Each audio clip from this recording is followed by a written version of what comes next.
Rogue is getting a lot of different cards this expansion, including a legendary that has something we have never seen before. It lets you slice your opponent's health in half. Yes, half. Death Knights are gonna hate this card.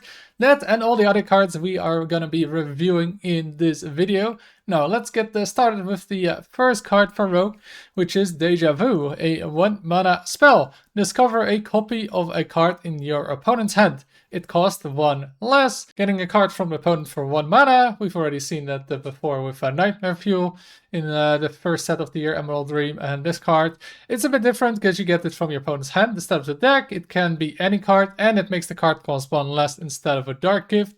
Now, there's a bunch of upsides to it, right? You get a card from the opponent's hand, so you get a lot of info on what the opponent is going to be playing, what to have in hand, what you have to play around, so that is really nice. Also, they might have stuff set up, right? Like they might have bounced stuff in their hand or buffed things in their hand, then, well, you can copy that card with this one and then basically play it for the same cost because you spend 1 mana on this and then you get 1 mana back when you play that card. Now, the issue though is, right, a rogue generally kind of wants to play their own cards. Yeah, it does have that Nightmare Fuel, but that gets a minion with a Dark Gift, and I'd say a Dark Gift is generally better than 1 mana reduction. Though, yeah, getting that hand knowledge from the opponent, it's really nice, right? Just being able to play around what your opponent has, maybe get one of their better cards, right? They've been holding for a while or buffed it again, and it's just a nice cheap card, right? To get another card and potentially play that early, right? You might get like an Aralax from an opponent for 6 mana, play that a turn early, that can be really powerful, right? Or any other card, and just getting info is really, really nice. But of course, you do get cards from opponents, so you know, if you're playing like a Murloc Paladin, right, you get a Murloc as Rogue. Not very helpful, but still, I think in most matchups, it's a nice card to have. It's only 1 mana, right? So it's easy to play. So I think it's going to be a solid card, and I'm giving this 3 stars. Then the second card we have for Rogue is Shapeshifter, a 1 mana 1/1. Each turn, this is in your hand, transform into a random minion in your opponent's hand.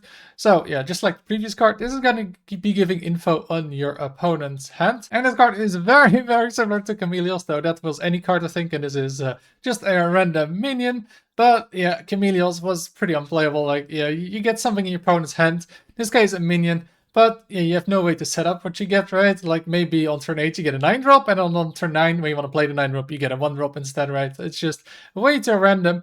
Rogue generally wants to be proactive, and just getting something random that you have no control over, that most of the time is going to be useless. Just not worth playing this card, and it's a 1-star rating from me.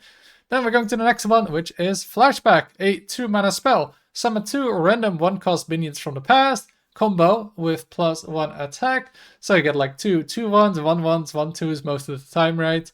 And yeah, is that really fitting with Rogue? I don't think so. I don't think Rogue really does these things, right? Now you can of course prep this card and get 2 1-cost minions on turn 1, but yeah, is that really what Rogue wants to do? I feel like no, that's not really what they want to do. Yeah, you do get the +1 attack though, so maybe if you're lucky you get a 3-2 and a 2-2, right? But I don't think that's really that amazing for Rogue. I mean, those stats are almost like Defia's Ringleader, and nobody is thinking about putting that card in your deck, right? So, like, that card is not worth it, and this card, yeah, 2 1-cost. It is a spell, which again, you can prep, but it feels like a card that you only want to be playing if there's ever a board buff deck, but you're playing Rogue. You're not gonna get those cards. So I just don't think you'll be playing this card in your Rogue deck, and I'll be giving this 1 star. And the fourth card we have for Rogue is Chrono Daggers, a 3 mana spell with Rewind. Throw 3 knives at random enemies that deal 2 damage each. So this actually looks like a Rewind card that's actually good. I mean, it's 3 times 2 damage. So that if there's an empty board, right, that is 6 base damage, and that's a lot of damage, and that scales insanely well with that spell damage, right? Because then it's 3 times 3, 3 times 4, and that, yeah, that is pretty scary, honestly. If like it's like an aggro rogue deck or just a burst rogue deck we've seen in the past, right? And then they play this, a 3 mana fireball, and then again it scales very well with that spell damage. I can also use to maybe clear the board, right? And then you also have the rewind, which is nice, because then if you're trying to clear and then it misses, you know, the 4-2 you wanted to kill, you can do it again and probably hit it the second time. But it's not really amazing as a board tool, right? This one, we've seen it with the Hunter card we got recently. The Bursting Shot, which is 2 damage to 3 random enemies, which guaranteed basically that you hit every target if there were like 2 minions on the board, right? And that's a little bit of play. It was okay. So this card isn't the greatest for controlling the board, but it's just really good at pushing the damage, especially with spell damage, which makes it kind of scary. Though right now I'm not really sure what it goes into. There's not really some crazy spell damage deck right now that you want to be playing it in. We've had the Psycho Rogue, right? But that dealt a lot more damage for less mana, and that just dealt the damage while drawing. So this is a bit worse than that, but still, this looks actually pretty scary if we ever get a deck with a lot of spell damage. And this can just deal tons of damage. So I think overall a good card. We'll see what the Rogue decks it really goes into. That's the only issue, but good card, so I'll be giving it 3 stars. And the next card for Rogue is the Royal Informant, a 3 mana 2/4 Battlecry. Look at the rightmost card in your opponent's hand. Either get a copy of it or increase its cost by 2. So yeah, you get to look at the opponent's rightmost card, which generally is either they discovered something last turn and didn't play it, or it's their top deck. And if it's their top deck, you don't have a lot of info on it, which means you have no idea if you want to be playing this card, like either getting a copy of it or increase its cost. It might just be a card that's useless in a matchup, right? And then you just spend 3 mana on a 2/4. Yeah, sometimes you get maybe lucky at exactly card you want. A 3 mana copy card, but it feels like it's just better to play the 1-drop then, right? The 1 mana spell, if you actually want to copy a card from the opponent's hand, because yeah, you can actually play that whenever you want and then hit the cards and not just hit the top deck and then hopefully get lucky. Now you can also, of course, increase its cost by 2, but again, it's a random card to top deck. It might just be a card that isn't useful against you as the rogue, right? Or something that was too expensive anyway. And yeah, it's gonna be really annoying for the opponent, right? When you play this card, increase its cost by 2. But you gotta remember, right, the rogue spent the 3 mana on playing this card. So while a card maybe cost 2 mana more, they did just spend 3 mana on a 2/4, and that's definitely not worth the 3 mana. And yeah, I just don't think this card is gonna be worth playing, right? It's a 3 mana 2/4 that maybe helps you with either getting maybe a good card or maybe increasing a card by 2, and that may be useful for you. Just too many maybes, and that it's not worth running in Rogue, I think, and I'll be giving this 1 star. Then we are getting to the big card for Rogue. It's the Fabled Legendary, which is Garona Health Orcan. Yeah, she's called that because she's Health Orc. A little bit on the nose. Health Orc, Health Draenei.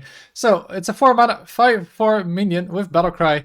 If your opponent is holding King Lane, destroy him and cut their health in half. Well, what is King Lane? That is a 3 mana 3/3 with start of the game. Hide from Garona in the enemy's deck. Battlecry, draw a card, shuffle this back into your deck. So pretty interesting, actually shuffling a card in your opponent's deck.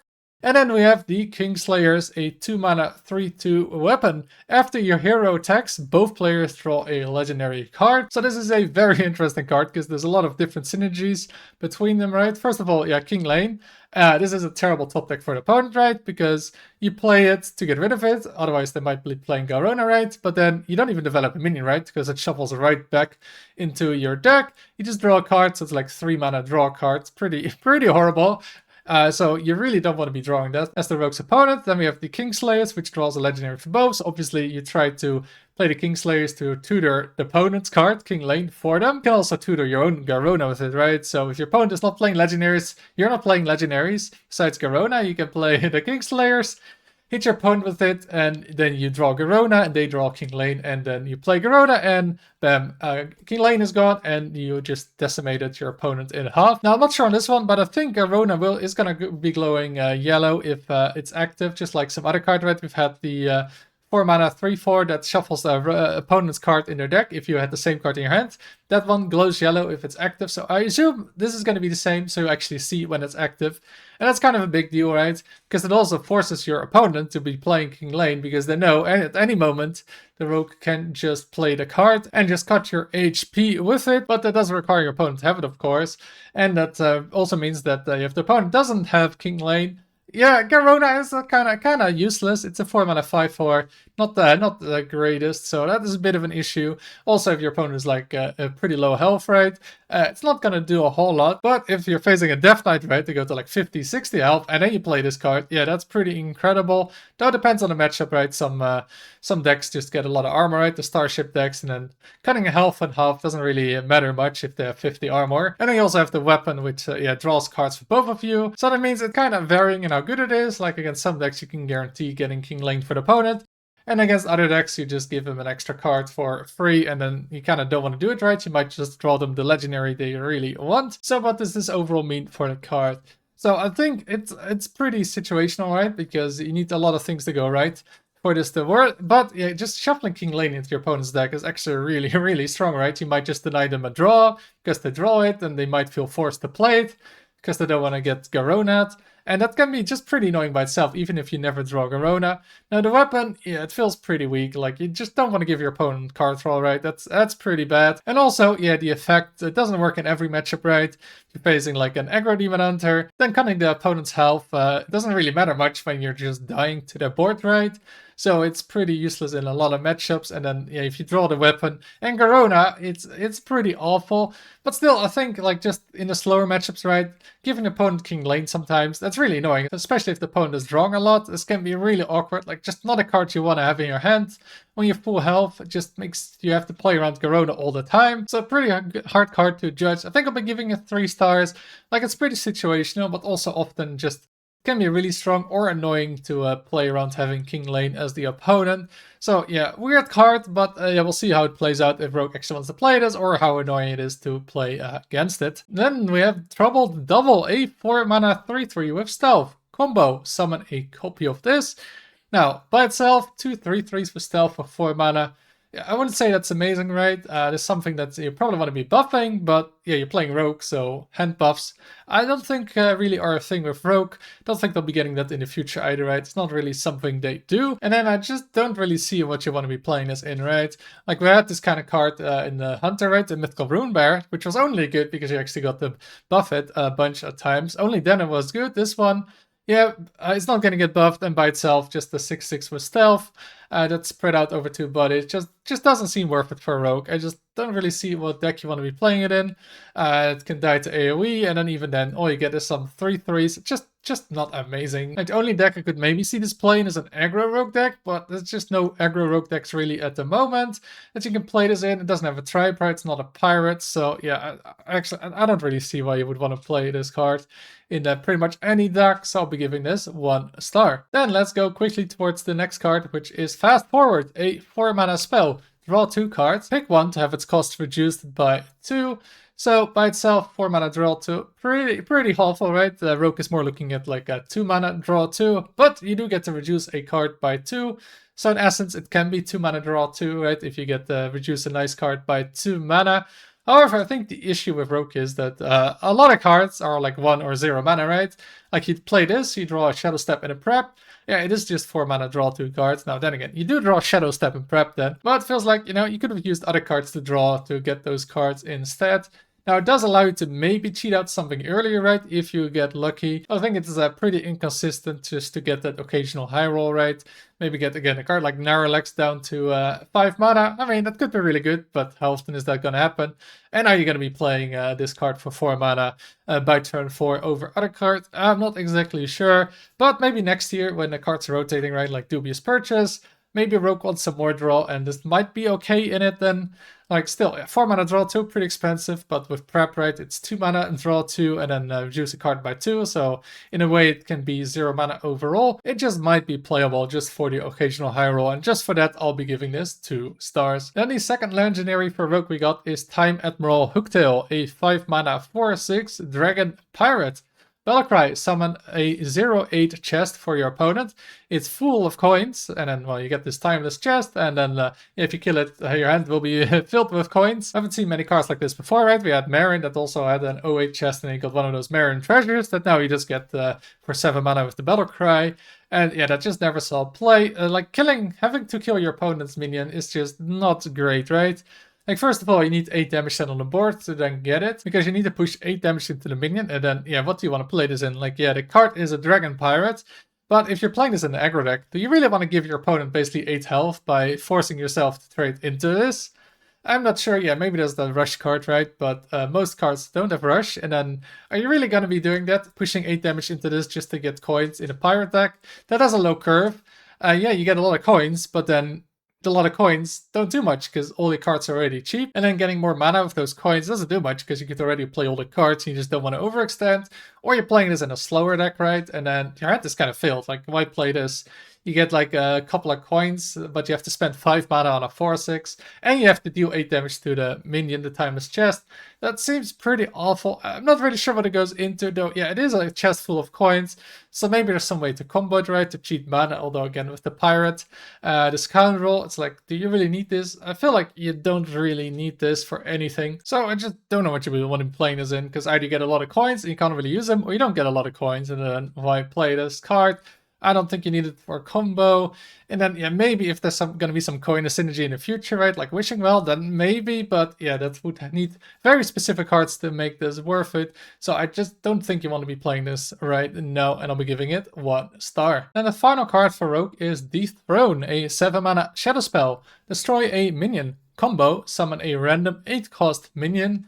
So yeah, this is pretty much always going to get comboed, right? So it's just Assassinate. That also gets you an 8-drop. And is that something really that you would want? Yeah, probably not, right, in Rogue. You don't really struggle killing minions, and late game, where you're going to be playing this card, or mid game maybe, is this really what you want to be doing? Getting random 8 costs? Probably not. And spending 7 mana on this just isn't worth it, right? What if your opponent isn't playing any minions really worth killing, right? Or you're playing as like an aggro deck, just run small minions. You just stuck with this in your hand. Like, yes, it's okay against decks with a big minion that you want to kill, but again, just Rogue doesn't struggle with that. And these kind of cards just need better payoff. Like, yeah, you get an 8 cost and destroy a minion, but generally you want to get that 8 cost out, right, as soon as possible. But then if your opponent isn't playing big minions, then yeah, you're going to play it early. Then you basically spend 7 mana on a random 8 cost. Not worth it. Or you're going to wait with it for destroy a minion and make the value of that 8 cost minion basically worse, right? Because the later in the game, the worse it gets. I don't think you want to be playing this. Just a card that's useless in a bunch of matchups, right? Just decks that don't play big minions. And then even against decks that play big minions, it's often too situational. You have to wait for too long to really make this work. So yeah, those cards, 2 situational cards, just don't really work in Rogue, and I'll be giving this 1 star. And those are all the Rogue cards. What do you think of them? Let me know in the comments down below. Do you think Garona is going to see play? Are you going to try Garona, or do you want to try out Hooktail and see maybe if you can make those coins work? Let me know. If you enjoyed the video, make sure to like it and subscribe if you want to see more of my content, because I'll be having more reviews this week for most of the other cards that haven't been revealed yet. Thank you for watching, and until next time.